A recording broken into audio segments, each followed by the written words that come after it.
some football. I can't do that. And joining us now is former Penn State starting quarterback Todd Blackledge. He spent 7 seasons in the NFL as well. Led the Nittany Lions, a President Obama, that's Nittany, not Nittany, Lions to the to the college football championship back in 1982. And, of course, you see him on ESPN. Hey, Todd, how are you, sir? I'm doing good. How are you doing? Good. Great to talk to you. All right, so those of us who watch you on ESPN, college football analyst, Saturday night primetime games, we're familiar with your segment, Taste of the Town. You started that about 6 years or so ago. You go to restaurants in the area of the game that you're playing, and now you got it out in a book.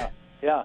It's just kind of a natural progression. The segment, when we started it in 2007, I thought it was a good idea. I didn't have any idea it would take off the way that it did, but after about 3 or 4 weeks, the thing just had enormous popularity. We really struck a chord with fans, and what I learned through this is that there's just such a close association between food and football in the college atmosphere, and whether it's tailgate, whether it's the restaurant you want to go to before or after the game, or where you went when you were going to school there, or where your dad took you when you went to a game, whatever it is, it's undeniable. And so the segment has been hugely popular, and the book gives us an opportunity to expand on the stories, because when we do the segment, it's 40 or 45 seconds, right, and then we're back to the game. Made for TV, so, right, yeah. So the book gives us a chance to expand on the stories, and then in addition to that, it's a cookbook, first and foremost. We have over 100 recipes from chefs and restaurants all around the country. So it's got a little bit of something for everybody. Man, you've always had the best of both worlds ever since you've been doing this. I mean, going to these games, doing the games, and then checking out the food as well. So it's Taste of the Town, a guided tour of college football's best places to eat. And it's Todd Blackledge. All right, now we'll get back to that in a second. Let me start asking you some questions here.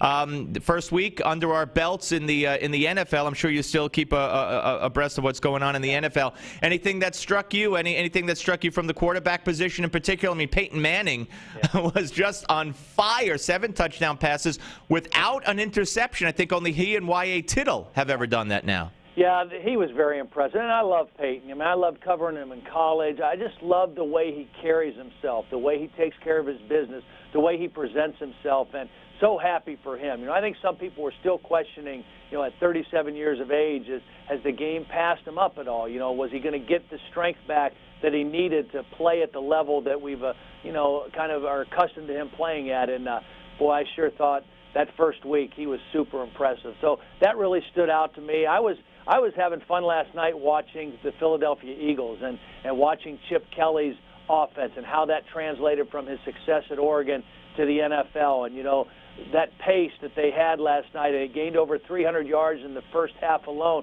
even though they didn't capitalize on some of the opportunities to really blow that game open early. They hung on for the win, and I think he certainly served notice to the rest of the NFL that he knows a little bit more about football than just playing fast. Yeah, no, absolutely. And in that vein, RG3, of course, first game back after the injury. He struggled. What do you make of his return? Well, I think everybody expected some rust. Even for professional athletes, if you don't play in the preseason, if you just practice and you don't have any game action and you've been out as long as somebody like RG3, that's normal. That's acceptable. I mean, that's expected, I should say. That there's going to be a little rust and a little bit of pressing and wanting to make big plays and wanting to prove that you're back. And I think, even though I don't know if he even said anything about this after the game or not, I'm sure there's some, where he's testing himself physically and just making sure that he feels okay and making sure that he's comfortable. And a lot of that will get better as he continues to play. Now, let me give you one more here. Tim Tebow. He's apparently has been offered a contract with the American Football League, the team owned by KISS, who we spoke to. We spoke to 2 members of KISS, Gene Simmons, earlier in the show. But Tebow. Talk about Tebow. I mean, we only have about 2 minutes left, but here's a guy, who with Denver did some miraculous things. In college did some wonderful things, and now he's, looking for a job. Yeah. Well, he's looking for a job, and, here's the thing. Whether Tim Tebow ever makes it as an NFL quarterback or not, I'm a huge fan of Tim Tebow, and I'll tell you a quick story. When he was a senior at Florida, and I was covering a game, Mississippi State. He was playing at Mississippi State against his former coordinator, Dan Mullen, who's a coach at Mississippi State. And I have 4 boys, and my youngest son, Owen, is a huge Tim Tebow fan.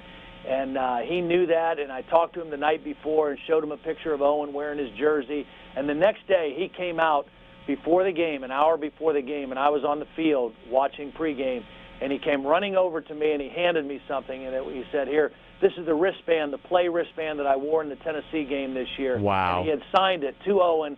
God bless Tim Tebow. That's the kind of person he is. He is. That you is. know what? He's a guy who very seldom do you meet in the world that I live in sports, people that think outside of themselves the way Tim Tebow does all the time. So, huge fan of mine. Todd, should he change positions to get back in the NFL, or should he go to this AFL? You know, I don't know. I think he'll still get another shot because, you know, he does have intangibles and he is a great teammate. But it's just going to be up to him. You know, I think he still wants to be a quarterback. You know, there's other guys like that. I covered Colin Klein last year from Kansas State. Right. And Colin Klein didn't get drafted at all. And I think he still has dreams and aspirations of playing. And until a guy decides, okay, I don't want to be a quarterback anymore, I just want to play and be a part of the game, you know, that's only a decision they can make. Todd Blackledge, the book Taste of the Town, a guided tour of college football's best places to eat. Good luck with this, sir.